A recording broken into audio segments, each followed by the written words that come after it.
Well, he was giving me instructions, telling me what I needed to do, how I was supposed to do it, but I didn't really get it. I didn't understand how it would work. In fact, it seemed a little counterintuitive to me, like this is the opposite of what I should be doing. But I knew him, and I knew he knew what he was talking about, and so I trusted him and did it, and it worked. Now, have you ever had an experience kind of like that, where it just doesn't seem right, but it's the way it works, or it works out in the end? Well, sometimes God tells us to do things, and we don't understand just how it will work out. And sometimes it may even seem counterintuitive. And sometimes God tells us to do something, or things are happening in our lives, and we wait on God. And we may even struggle for a long time. And we may wonder, what is God doing, and why is he doing what he's doing?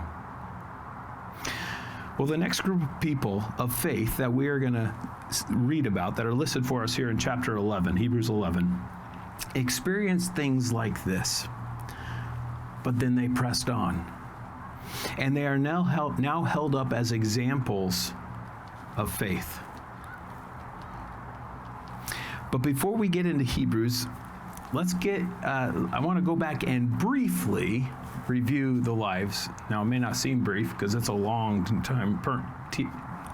time of history, but we are going to briefly review the lives of these people, this group. And so the first thing we want to talk about is God's promise and Abraham's family. Now, if you were going to look at, I'm not going to turn there, but if you wanted to turn there, you would find it in Genesis chapter 12 through 50. Okay, so this is a long stretch of history. This is Abraham's story. In fact, well, anyways, let me just say, so Abraham's story begins with a command and a promise from God. And I'll just read you the first 3 verses. Genesis 12, verses 1-3 says, "Now the Lord said to Abram, go from your country and your kindred and your father's house to the land that I will show you. And I will make of you a great nation, and I will bless you and make your name great, so that you will be a blessing. I will bless those who bless you, and him who dishonors you I will curse. And in you all the families of the earth shall be blessed. So go." So God tells Abraham here, go, and I will bless you. And he says, I'm going to make you a great nation. In other words, you're going to have many descendants. So what did Abraham do? Well, he obeyed. He went. And God said, go, and Abraham goes. And he goes to this land, and God just said, go to this land that I will show you. He didn't tell him which land he was headed to. He may have given him a direction, but he said, go to the land and I'll show it to you. Kind of like, go and you'll know when you get there. All right? And so he goes and gets to that land, and God says, this is the land, and I will give this to you and your descendants. And so Abraham lived there for many years. He took a couple short stays outside the land, one in Egypt and one in a Philistine territory, and we don't have time to get into that, but he made a couple mistakes and lapses of faith during those times. But for many years, he lived in that land. But he was also promised that he would have many descendants. And so for many years, he lived in that land and had no son at all.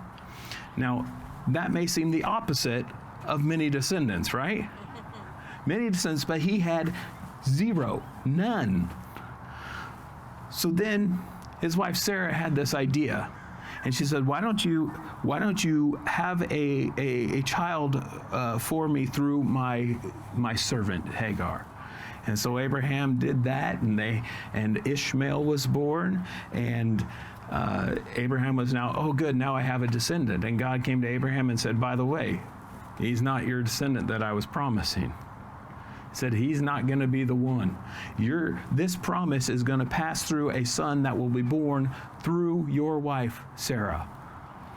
And Abraham at that time kind of said, oh, why? Can't it just be Ishmael? And God said, no, it's going to be through your wife, just like I promised. So later, God comes again and he talks to Abraham and he says, a year from now, this time next year, Sarah will have a son. And so about a year later, Isaac was born. And when Isaac, we're jumping ahead several years, when Isaac was a teenager then, God told Abraham to do something that seemed really counterintuitive, very unusual, because God had promised him a son. And they had gone that many years waiting for that son. And then when they tried to do the Ishmael thing, and God said, no, that's not the way, they finally had this son. And then some years later, God says to Abraham, now I want you to take your son, your only son, Isaac, and sacrifice him.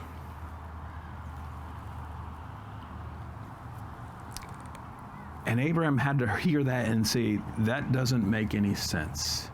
I don't get it. But he told him, go onto this mountain and offer him as a sacrifice. And so it was about a 3-day journey.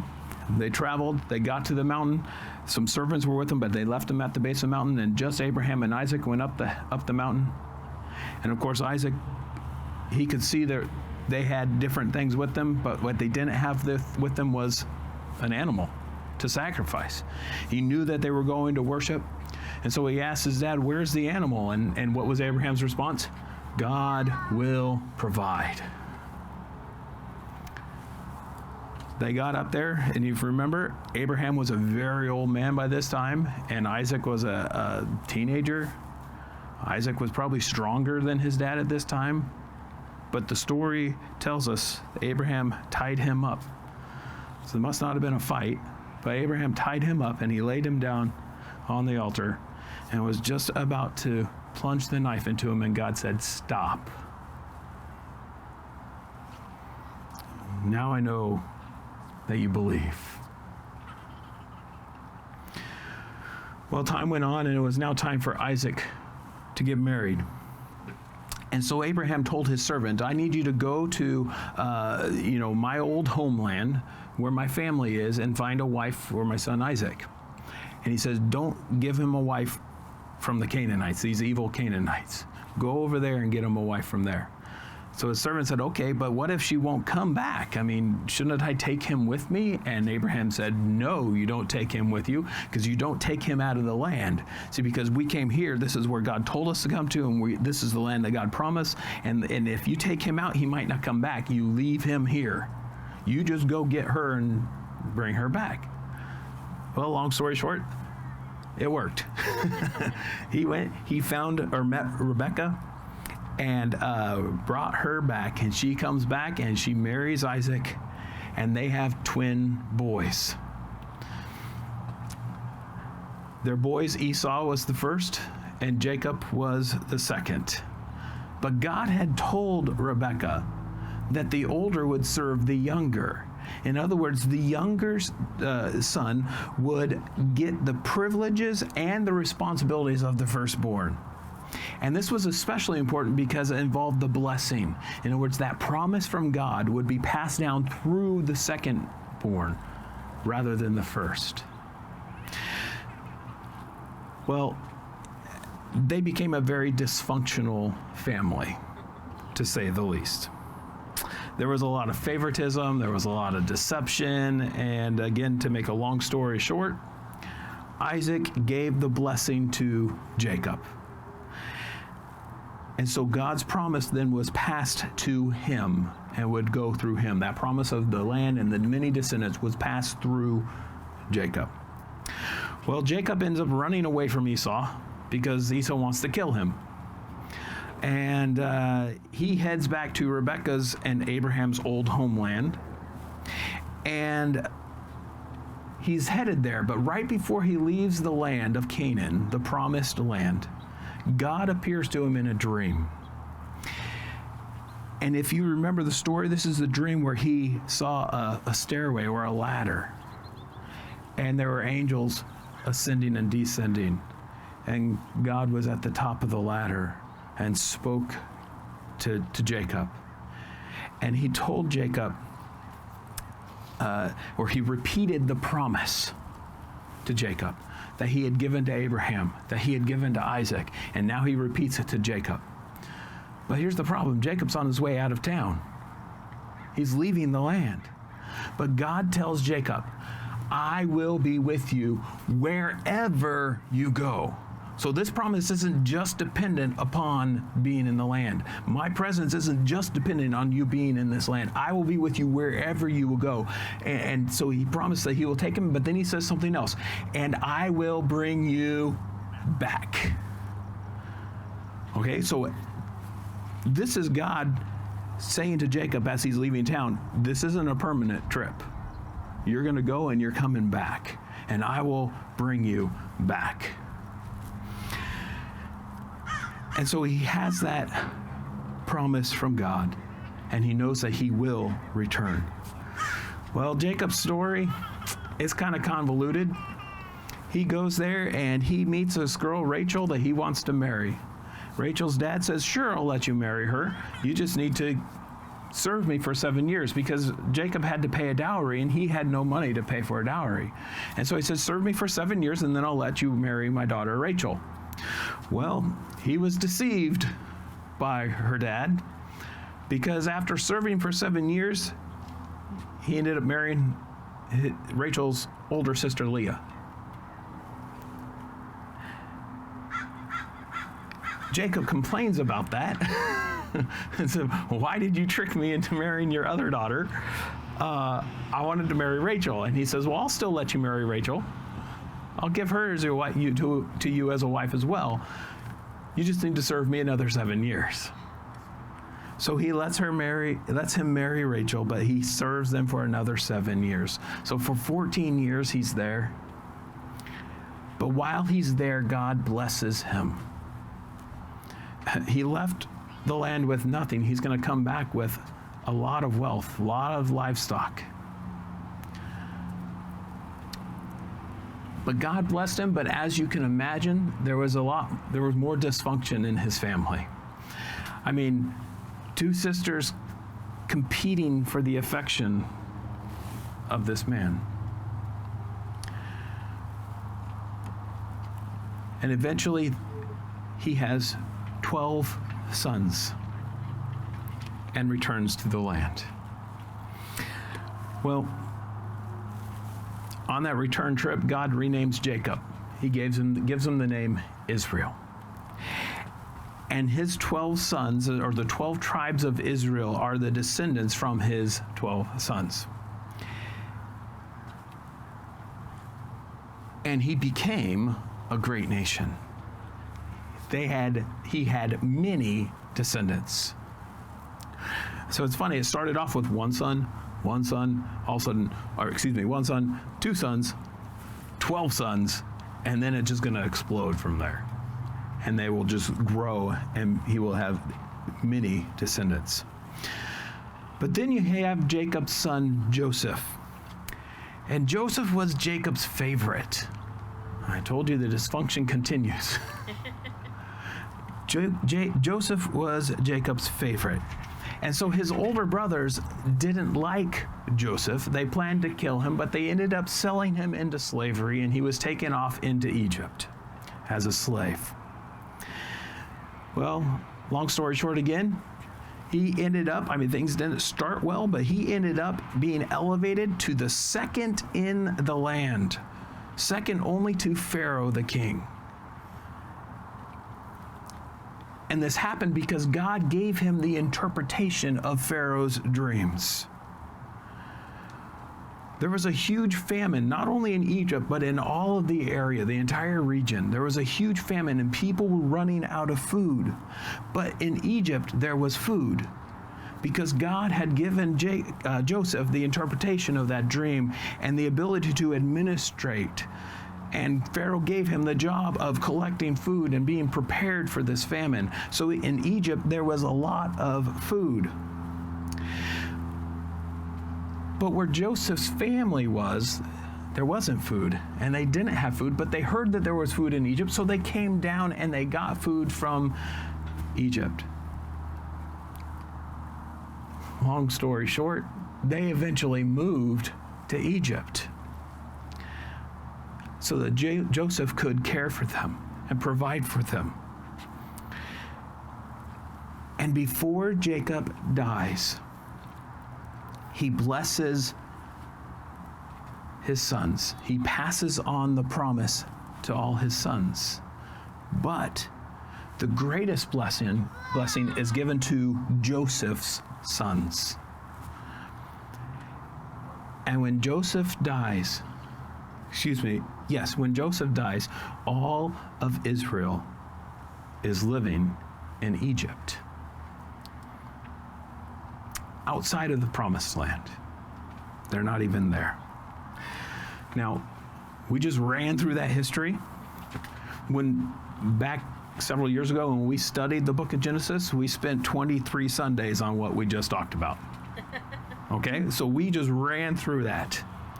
But even in this quick survey, we see that these people were not perfect. They had some real problems. But God chose them, and God worked in their lives and worked through them, and they were all commended for their faith and are listed here in Hebrews chapter 11 as people of faith because they believed God and they trusted or learned to trust God. They had faith.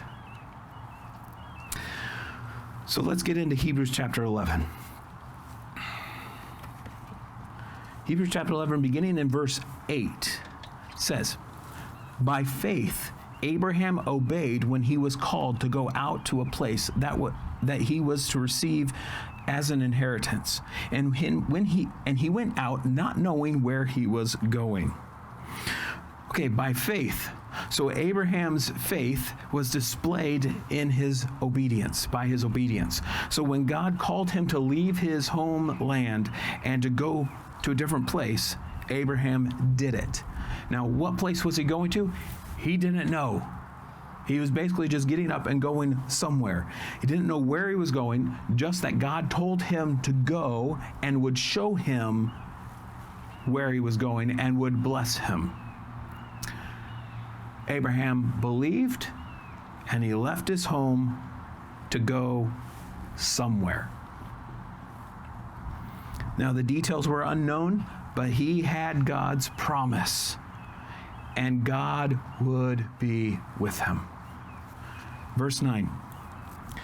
By faith, he went to live in the land of promise, as in a foreign land, living in tents with Isaac and Jacob, heirs with him of the same promise.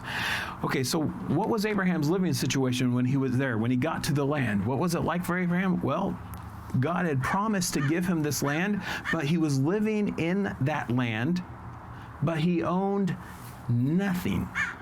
I mean, none of it. None of the land. He didn't own any of it. Now, eventually when Sarah died, he bought a field that had a place where he could bury her. But he had to pay for that. He lived out his life. He owned none of the land. He was there as a foreigner.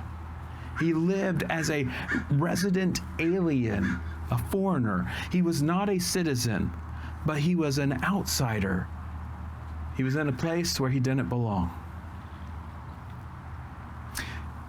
Now, this is also emphasized by the fact that he and his sons, who had the promise from God, lived in tents.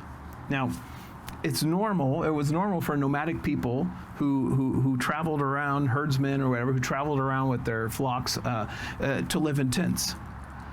But his living in tents is specifically mentioned here to draw attention to the temporary homes that he and his sons lived in while they were in the land. And by naming his son and his grandson here, he also makes the point that God renewed the promise to each successive generation. But they continued to live as foreigners in a land that they did not own. But they had God's promise, and they believed.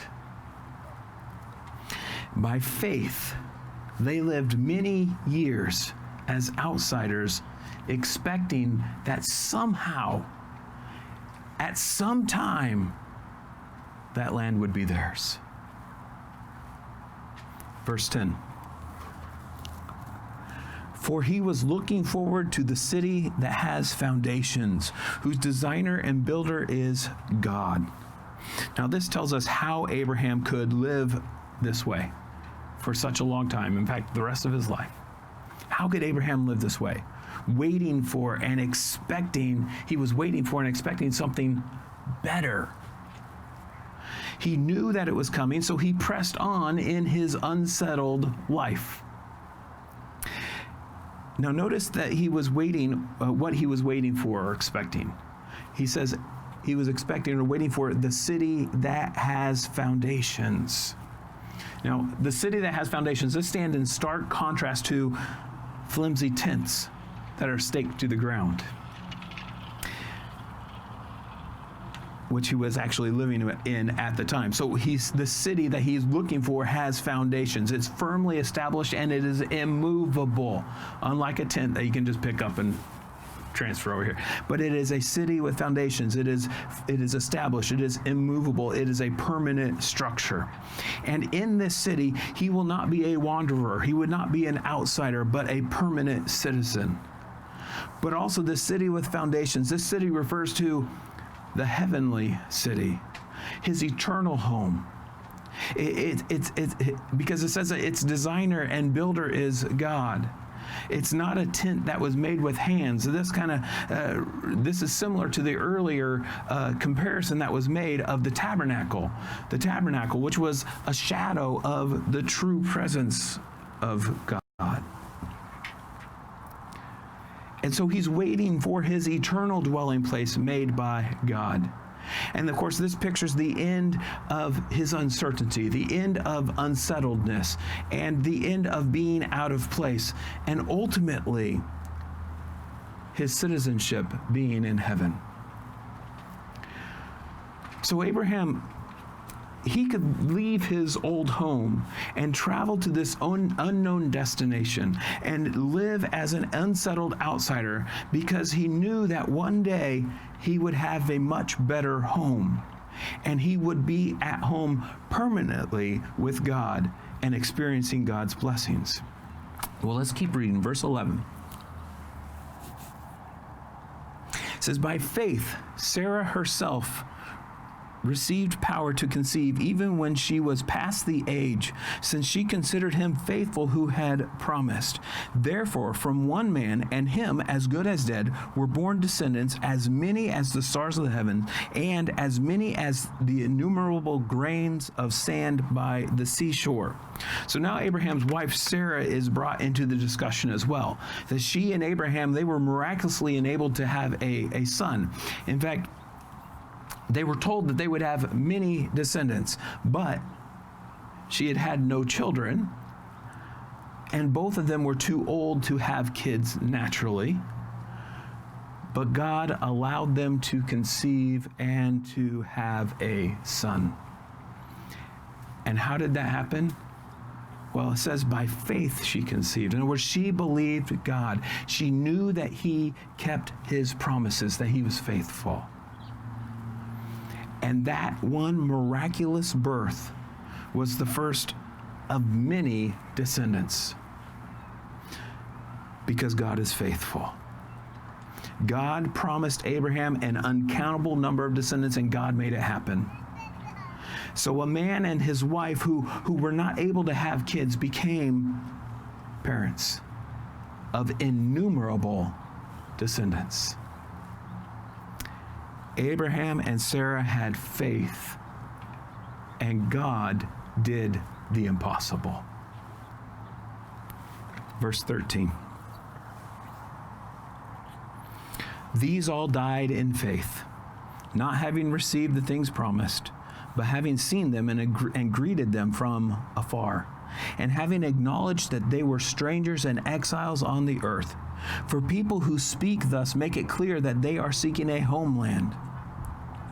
If they had been thinking of that land from which they had gone out, they would have had opportunity to return. But as it is, they desire a better country, that is, a heavenly one. Therefore, God is not ashamed to be called their God, for he has prepared for them a city. He says, these all died without receiving the promise. It's talking about Abraham and Sarah and Isaac and Jacob, who we've just been talking about. They all died without receiving the things promised. They didn't own that land when they died. But it also says that they died in faith. So they lived to the end of their lives, believing that God would give them what he had promised, and believing that his promise didn't end with their death, that it would pass on to their children. They expected that God would still keep his promise even after they died.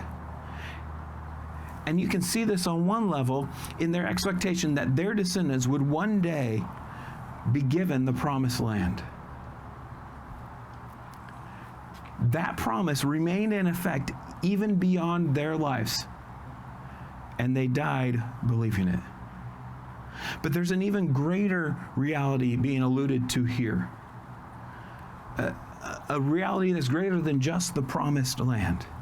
He's speaking of both the land of Canaan, the promised land, and of their eternal home in heaven.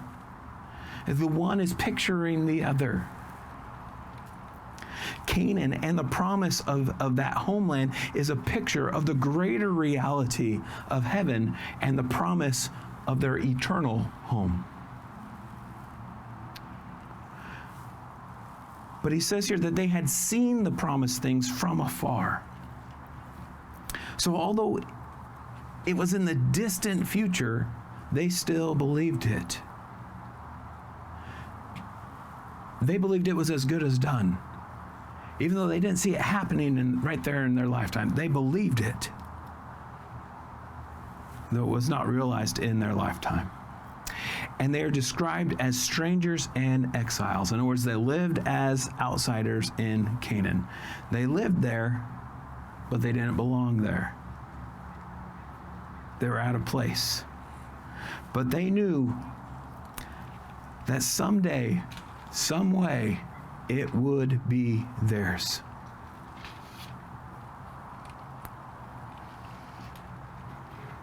So now this is their home. Even though they didn't own it, it would be theirs, and this was now their home. The land that they came from was not their home. They could go back to if it was, but it's not. So they wouldn't go back there. They're waiting for God to fulfill his promise. So they lived out the rest of their lives being out of place, looking forward to the promise. But ultimately, it wasn't just the land on this earth that they were looking forward to. They were living here and waiting for a heavenly home.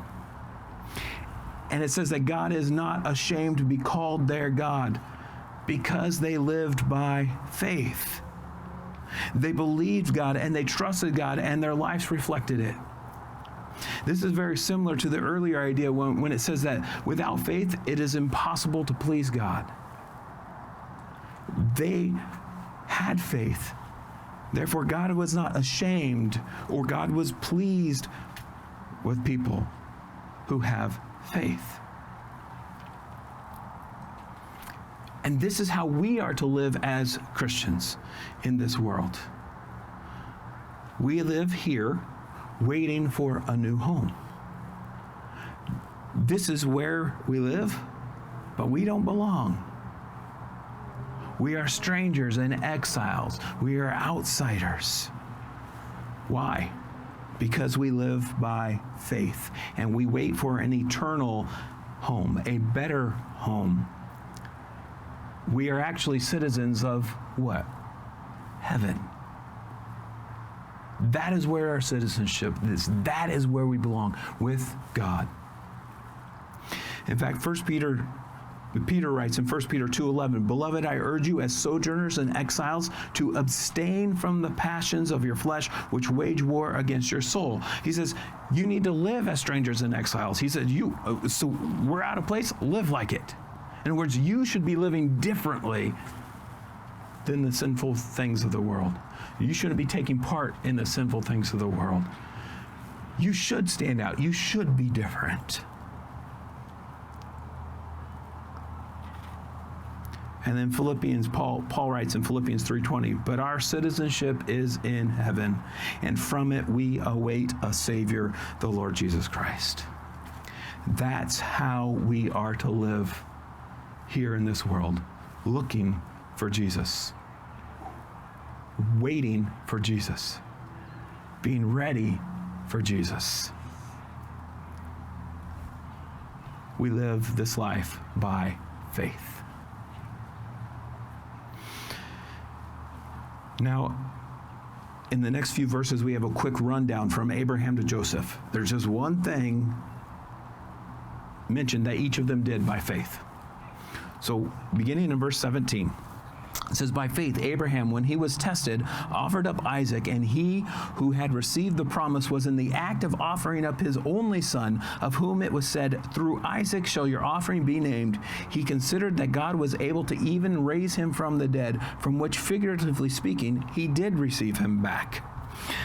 So Abraham was tested when God told him to do this. When he said, "Go offer up Isaac, your only son." He was tested. God told him to do something that didn't make sense. In fact, it seemed contradictory to what God had told him before, because Isaac was the fulfillment of the one of God's promises, and he was part of the fulfillment of the bigger promise. I mean, many descendants. It's going to come through Isaac. But then God says, "Go sacrifice him." And those two ideas don't fit. How would that be possible? I mean, humanly speaking, if Isaac was killed, the promise couldn't be fulfilled. And this was a very difficult test for Abraham. But he did it. He trusted God to make it work somehow, and he obeyed.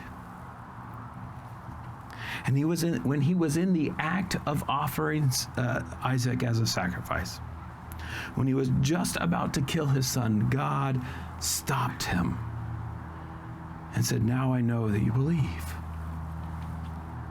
It was a test, and his actions showed his faith. But God stopped him, and when God spared Isaac's life, it was as if Abraham had gotten him back from the dead. Because for 3 days he'd been traveling thinking, "I gotta kill my son." He was dead in his mind, but he got him back. But Hebrews tells us here that Abraham was thinking this. Well, since God made this promise that I would have many descendants and they would be coming through Isaac, if I have to kill him, then God would have to raise him from the dead. In other words, God performed one miracle when Isaac was conceived, and Abraham believed that God would perform another miracle to bring him back to life. But one way or another, he knew that God would keep his promise, and so he acted in faith. He believed God, and he trusted God, even though it didn't totally make sense to him. Verse 20. By faith, Isaac invoked future blessing on Jacob and Esau. So God's promise had been passed on. God promised to Abraham. His promise to Abraham was passed on to Isaac. But towards the end of his life, he still hadn't seen it completely fulfilled. But he still believed God, and he still spoke of his son's futures. And he blessed them, and he passed on the promise to Jacob. Verse 21. By faith, Jacob, when dying, blessed each of the sons of Joseph, bowing in worship over the head of his staff. So when Jacob was about to die, where was he? Egypt. He wasn't even living in the land, so it would seem it's even further away, the fulfillment of that promise. Even further. They're not even there anymore. He and his entire family are in a different country. He's still living as a foreigner, but now in Egypt, because Joseph was there and providing for the family. But they're outside the land. And the fulfillment of that promise seems even further away. But he still believed. He had faith in God. And he passed on the promise and blessed Joseph's sons. Verse 22. By faith, Joseph, at the end of his life, made mention of the exodus of the Israelites and gave directions concerning his bones. Okay, although things started off pretty bad for Joseph in Egypt, it ended up he had it pretty good. I mean, second in command, he had pretty much everything he wanted, needed. I mean, he had it good. But he wasn't settled there. He was there, things were going well, but he knew this wasn't my home. He wasn't settled there. It wasn't his home, it wasn't where he belonged. And he still longed for God's promise. And he believed that Abraham's descendants would one day return to the land and that God would give them the land just like he said. And so he told the family, the descendants of Abraham, he told them that when they go back to take his bones with them back to the land and bury him there at home. But we're told here that none of these saw the promises fulfilled in their lifetime. But they believed it would be fulfilled someday, in some way. And they continued to live by faith. They continued to obey and to trust God. And that is what we are called to do as well. To believe and trust God and keep obeying. Even if I don't see the results, or whatever I'm looking for, or what I'm expecting in my lifetime. Even if things don't seem to be working out how I want them to, we keep going. We keep believing. We keep trusting. And He will be pleased with you. That's the life of faith. Trusting God even when we don't fully understand what He's doing or how He's going to make things turn out for us. How's He going to make things right? Living for Him in this world, even though we're out of place, but living here, trusting God and waiting for our better home. And continuing to obey and holding on to God and His promises, even when we can't see what He's doing. By faith, we live. By faith, we please God. By faith, we press on.